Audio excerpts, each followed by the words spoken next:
안녕하세요. 고영수 작가입니다. 여러분 반갑습니다. 오늘은 유머의 마법 시간이고요. 오늘 여러분과 나눠볼 이야기의 주제는 비즈니스에서의 유머의 마법, 힘에 대해서 알아보도록 하겠습니다.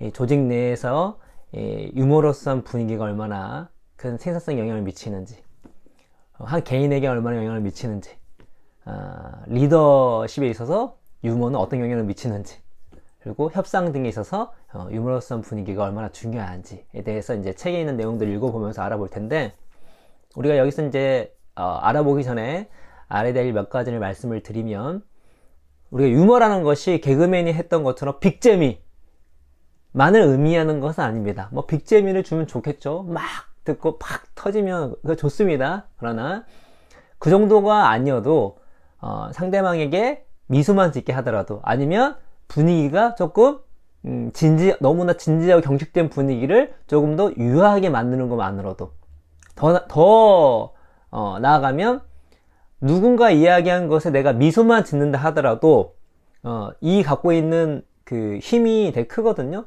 그러니까 우리가 여기서 만든 유머의 마법이, 이렇게 개그맨들이 혹은 정말 재밌는 사람들이 빵빵 터지는 것만을 의미하지 않는다는 거, 생각보다 기준이 훨씬 낮다는 거, 대신 진지하고 경직된 분위기를 바꾸는 것만으로도 영향을 미친다 하는 것이고, 여기서 또 핵심이 빅재미, 웃음을 주는 것이 핵심이 아닙니다. 유머의 핵심은 적절성이 있어요. 그러니까 내가 상대방에게 큰 웃음을 준다 하더라도 그 유머의 소재가 적절하지 않으면 오히려 악영향을 미칠 수가 있습니다. 빵 써줬는데 오히려 상황이 더 안 좋아질 수가 있어요. 그런데 만약 약간 썰렁했어, 그런데 그 내용이 자체가 적절하잖아요. 그러면은 실패가 아닙니다.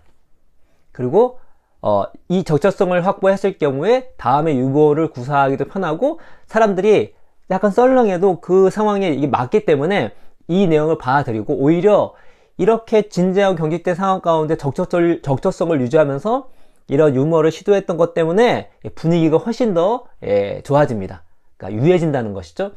그 유해진 분위기 속에서 비즈니스는 더 잘 된다는 것입니다. 그래서 이런 사실들 우리가 체크를 하고 한번 이 비즈니스의 유머의 마법이 얼마나 큰지 하나씩 알아보도록 하겠습니다. 로버트 하프 인터내셔널과 호지 크로니넨 어소시에이츠에서 회사의 중역 수백 명을 대상으로 조사한 결과 98%가 유머 감각에 있는 직원을 선호했고, 유머 감각에 있는 직원이 더 유능하다고 믿는 비율도 84%에 이르렀다. 그리고 유머는 리더뿐만 아니라 동료들의 인식에도 영향을 미쳤다. 유머 감각을 보이면 동료들은 우리를 좀 더 위에 놓고 리더십 역할을 맡길 가능성이 크다. 뭐죠? 우리 여기서 되게 중요한 포인트가, 유머가 지위, 리더십과 매우 밀접 관계가 있는, 특히 지위의 관계가 있습니다. 그러니까 능력이 같아요. 근데 한 사람은 너무 항상 진지하고 한 사람은 좀 유머가 있어. 그러면은 우리의 실제 인식은 뭐다? 같은 실력치인데 우리 인식은 유머를 구사하는 사람을 더 높게 친다는 것입니다. 더 유능하다고 보는 거예요. 뭐죠? 여기 98%가 유머 감각이 있는 직원을 선호하고요. 유머 감각이 있는 직원이 더 유능하다고 믿는 비율도 84%. 이거는 또 리더가, 상급자가 부하 직원을 보는 것 뿐만 아니라 동료들 간에서도 그렇게 유머는 프리미엄이 있다는 거. 그래서 유머를 구사하면 지위 프리미엄이 있다, 유능성 프리미엄이 있다 라는 것들 알고 계시고, 당신이 직접 웃기는데 익숙하지 않더라도 일터에서 유머의 가치를 이해한다면 거기서 이익을 얻을 수 있다. 제가 앞부분 말씀드린 내용이죠. 당신의 유머 감각이 있다는 단순한 신호만으로도 큰 차이를 만들기에 충분하다. 특히 당신이 리더의 지위에 있다면 더 그러하다. 웨인 데커가 설계한 연구에서 유머 감각이 있는 관리자는 그들이 재미있든 말든 상관없이 부하 직원에게 23% 존경받고, 25% 더 함께 일하는 것이 즐겁고, 17% 친근하다는 평가를 받았다. 그렇다면 유머 감각을 지니고 있다는 신호는 정확히 어떻게 보내야 하는가? 때론 다른 사람의 농담에 웃어주거나 분위기를 띄워주는 시도 정도면 된다. 심지어 다정한 웃음이 기적을 낳기도 한다. 모든 것이 우리가 앞서 이야기한 마인드셋의 전환과 연관되어 있다. 우리가 미소의 심연에서 끊임없이 세상을 마주하기로 했다면 세상은 친절로 답해줄 것이다. 전 트위터 초경영자 디 코스톨로는 이렇게 말했다. 당신의 방 안에서 가장 빨리 재치 있는 유머를 던질 필요는 없다.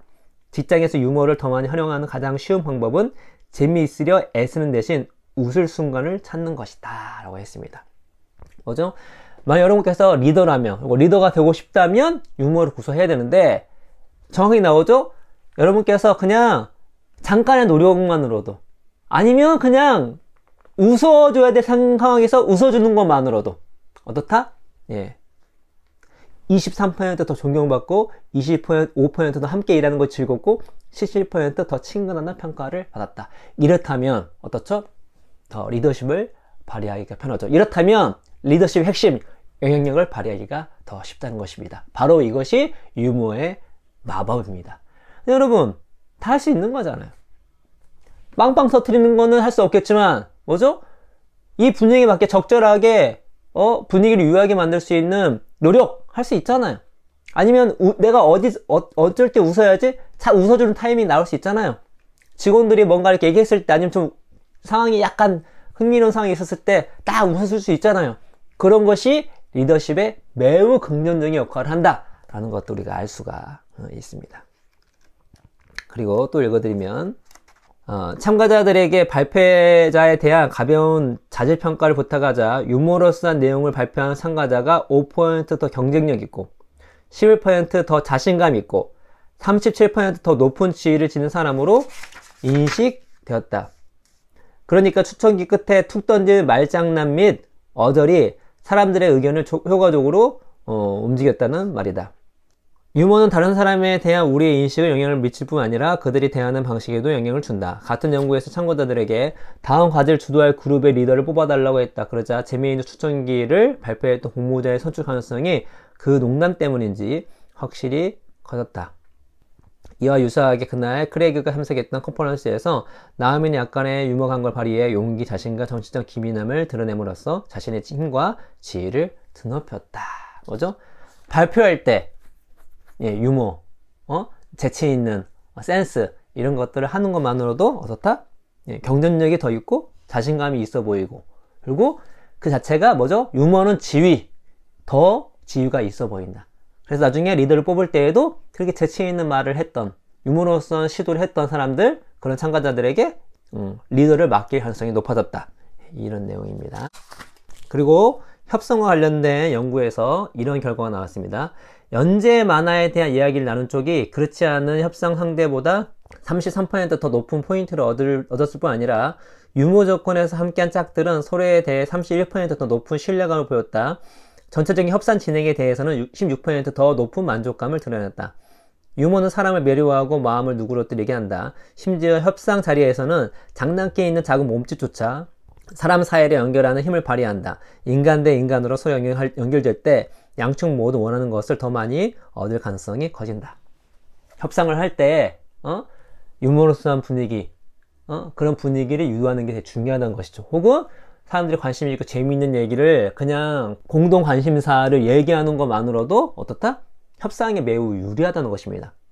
그래서 그러한 유머가 통했을 경우에 유머러스 분위기가 통했을 경우에 신뢰도가 31% 올라가고 그리고 이 협상에 대한 만족도가 16% 올라간다는 거. 그래서 협상 테이블에 있는 여러분 협상 테이블이라는 것이 꼭 협상가나 영업하시는 분뿐만 아니라 우리 대부분 다 협상가예요. 왜냐면 우리는 이렇게 꼭 돈 버는 일 아니다 할지라도 협상을 계속 하잖아요. 우리는 이 가정에서도 부부끼리 협상도 해야 되고 자녀와 협상을 해야 되고 부모님과 협상을 해야 되고 친구들과 협상을 해야 되고 그렇죠? 직장 내에서도 얼마나 설득 과정이 많습니까? 그럴 때 유머, 분위기, 미소, 그런 시도 이런 것들을 했을 때 어떻다? 신뢰감을 더 높이고 그 협상 과정을 더 만족스럽게 만들 수 있다는 것이죠. 그래서 유머를 노력 안 할 이유가 없는 거죠. 유머와 심리적 안정감의 연결고리는 웃음이다. 심지어 웃음에 대한 기대만으로도 코르티솔과 에피네프린 분비가 각 39%와 70% 감소되어 우리는 안전하다는 느낌을 받고 보다 침착해지며 스트레스를 덜 받게 된다. 여러분 직장에서 제일 중요한 게 심리적 안정감입니다. 되게 중요해요. 그래서 기본적으로 이 심리적 안정감을 주기 위해서는 어떤 회사 내의 제도나 평소에 대하는 태도 자체 내에서 심리적 안정감을 줘야 되는데, 그러한 그 시스템 안에서 유머가 가미가 되면 안정감은 증폭이 되는 것이죠. 물론 뭐 그냥 모든 시스템이 그 압박감을 주는 걸로 만들어졌는데 거기 유머를 넣어봤자 솔직히 더 우프죠. 근데 그런 시스템을 만드는 가운데 유머가 같이 들어가면 유머는 증폭, 이 심리적 안정감을 더 크게 만들어주는 역할을 하는 것입니다. 스트레스를 낮추고, 그렇죠? 투쟁 도피 반응 호르몬인 에피네프린을 감소시켜서 안전한 느낌을 주게 하고, 이런 거 심리적 안정감이 있었을 때 더 자유로운 토론도 가능하고, 일할 때 일에 더 집중할 수 있기 때문에 이 조직 내의 생산성이 크게 올라갈 수 있는 것입니다. 정확히 보면 이 비즈니스에서 유머가 갖고 있는 마법은 엄청나다라는 걸 우리가 확인할 수가 있습니다. 특히 이 유머는 기본적으로 내 지위, 능력과 매우 밀접한 관계가 있고, 그렇게 인식할 때 관계가 있고, 이 조직 내 분위기에 되게 큰 영향을 미치고, 협상 중에 신뢰도와 만족감에 매우 큰 영향을 미칩니다. 때문에 여러분께서 유머에 대해서 진지하게 생각하고, 그러니까 진지한 걸 더 깨는 건 유머지만, 반대로 여러분께서 유머를 좀 진지하게 생각할 필요가 있어요. 그냥 웃어 넘기는 게 아닙니다. 매우 큰 역할을 해요. 매우 큰 마법이 있어요. 그래서 유머를 구사하려고 노력을 하되, 이 책을 또 저번에도 말씀드렸고 읽어보면 아시겠지만 자신만의 스타일이 있는 것입니다. 자기 스타일이 있어요. 그 스타일에 맞게끔 유머를 개발하시면 되고, 더 중요한 건 무엇이냐면 우리가 이 진지한 가운데서 또 인생이라는 것이 얼핏 보면 재미없을 수도 있거든요. 근데 재밌게 하는 것이 웃음을 유발하는 거예요. 웃는 겁니다. 그리고 웃으려고 노력을 하는 거예요.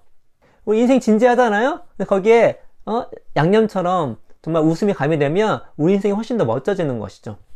내 인생 자체를 조금 더 재미있게, 조금 흥미롭게, 화기애애하게 만든다면 여러분이 하는 비즈니스뿐만 아니라 인생이 되게 좋아질 거라는 생각이 듭니다. 또 높아시 말씀드리지만 빅잼이 안 줘도 됩니다. 적절성을 유지하면서 시도를 하시고 같이 웃어주는 것만으로도 유머의 마법은 발휘될 수 있다는 거 알고 계시면서 2021년도 올해부터는 좀 더 유머러스한, 좀 더 웃음이 많은, 다른 사람의 분위기를 좀 더 유하게 만들어주는, 마법을 부릴 수 있는, 우리 유머의 마법을 부릴 수 있는 우리 뿌덕지 여러분들 했으면 좋겠다는 말씀을 드리면서 오늘 이야기는 이것으로 마치도록 하겠습니다. 여러분 감사합니다.